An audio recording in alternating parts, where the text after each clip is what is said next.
My name's Francesca. I have just got out of prison after 9 months on remand after an action at Barclays. I've been involved in political activism for many years, and I saw some Palestine Action actions, and I had a real feeling that it was my responsibility as well to act against the imperialism that this country has always perpetuated. You know, I made a real connection with that. This is a perfect moment for me to make that stand in the strongest possible way. Teledyne is making components for arms to contribute to war crimes. We took the action that day, but it was all the local people that were on the other side of the street supporting us, and that's what really gave it life. For me, it just really brought home the importance of community. They're the people that were waiting for us outside the police station. They're the people who wrote me letters in prison. We're a collective. We may have different ways of doing things, but we're all under the same banner. Taking direct action isn't just going and taking an action. Our activism is also in the courts, educating ourselves about this legal process, how it's being manipulated, and making people aware that our right to protest is under threat right now. It is quite clear to anyone who's been involved in any action or in any legal process related to the protest movement that the judges are being influenced. The way judges work is that they don't have to give justifications for their decisions. They're like a kind of God within the court. You can't question them. So the second action I participated in was a Barclays branch in Leeds. I got arrested.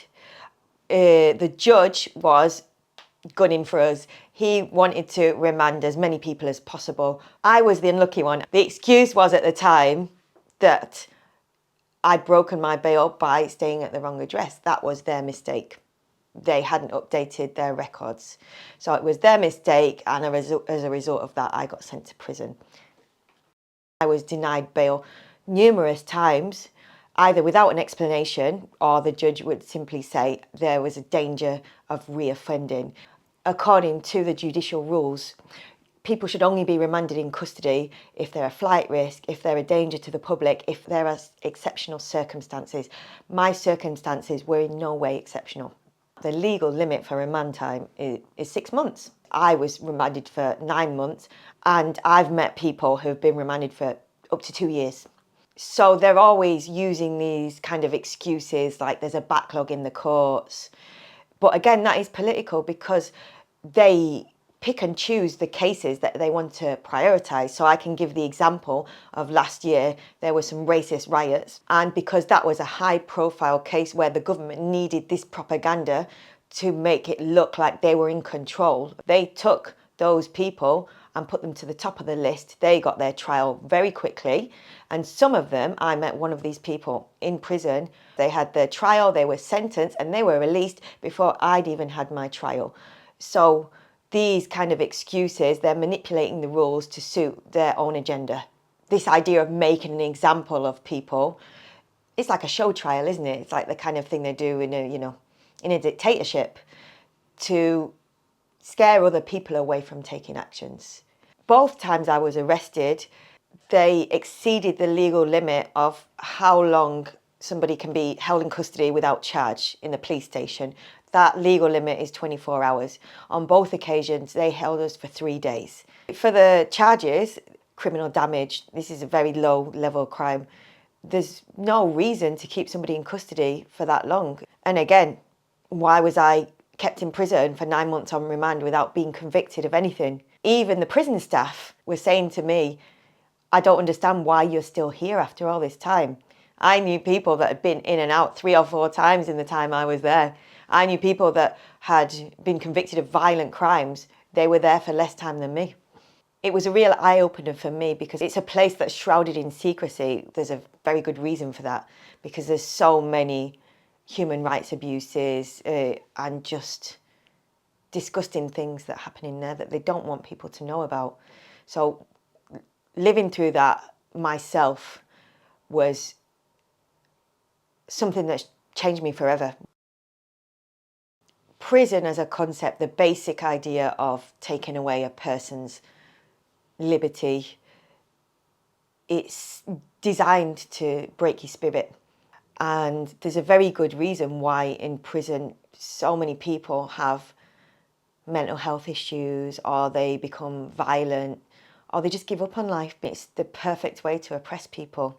As we've seen just recently, there's been a massive increase in activists being put in prison. This is part of a wider campaign to try and stop these actions from taking place. There's no way that someone should be put in prison for such a low level of what they call law breaking. When we go to prison, we faced another level of repression from the prison administration. I had, throughout my time in custody, a severe repression of my freedom of speech.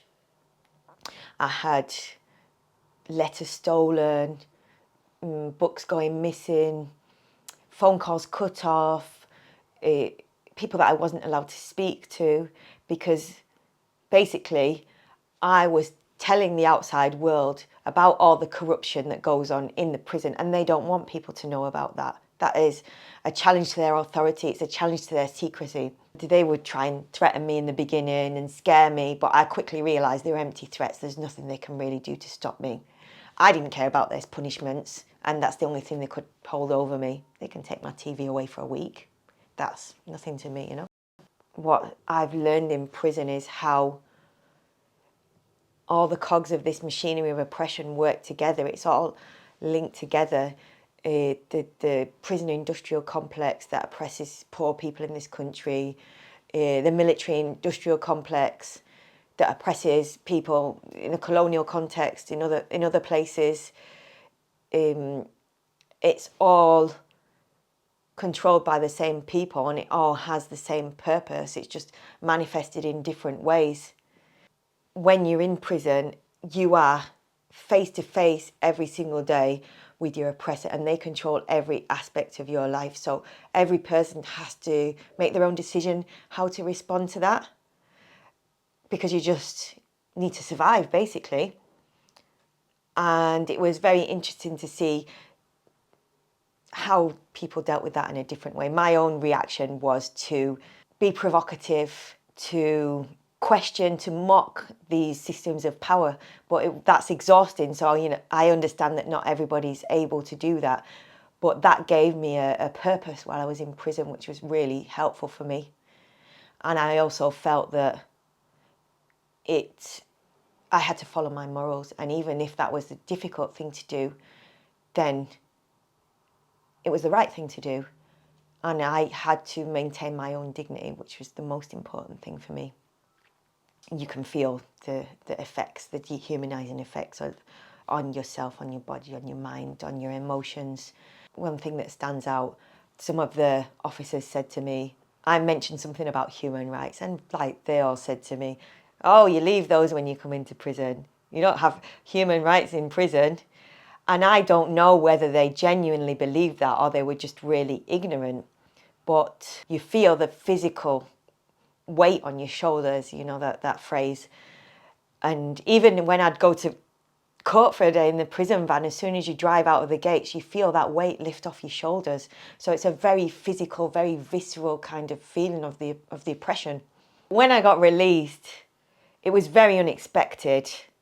I'd been refused bail so many times. I didn't even want to get my hopes up again, because when your hopes get dashed, it's so depressing, unbearable. I'd fantasized about it for so long, you know, just walking out the gate and everything would be wonderful. But it really wasn't like that. I was just in complete shock. As my friend said to me afterwards, I looked like a rabbit in the headlights, and I did for quite a while afterwards.